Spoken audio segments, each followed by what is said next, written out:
There, you see, Lord Vader, she can be reasonable. Continue with the operation. You may fire when ready. The heroes and villains of the Star Wars universe are one of the prime reasons as to why this amazing franchise stands out and continues to stand out after all of this time.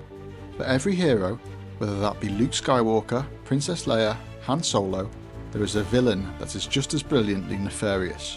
Count Dooku, Darth Maul, and Jabba the Hutt, to just name a few.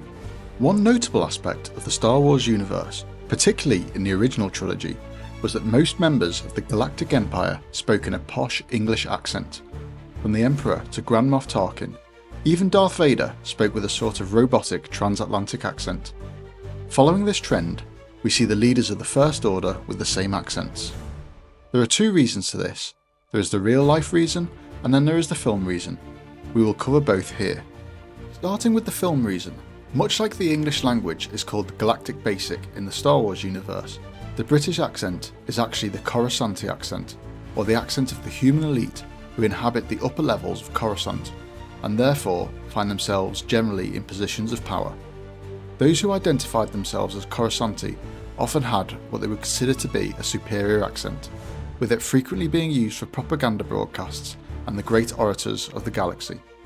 This supposedly superior accent was therefore encouraged in the finest schools and military academies, leading to a lot of the Imperial officers developing their accent.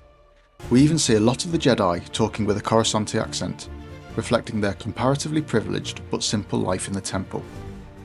The variety of American accents that we hear throughout the universe was considered to be the standard accent, which is why we hear Luke, Han and Lando, to name a few, speak with these American accents. While some of the rebels speak in a Coruscanti accent, notably Mon Mothma and Bail Organa, reflecting their presence within the political elite, the majority speak with wider spoken Galactic Basic accent. Of course, there are exceptions to this.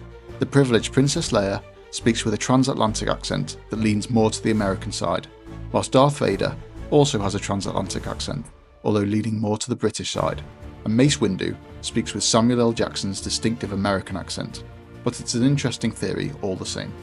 Moving on to the real life reasons why, George Lucas and director Irvine Kershner actually deliberately cast British actors as the high-ranking Imperials, such as Grand Moff Tarkin and Emperor Palpatine, as they wanted to mirror the story of the American Revolution.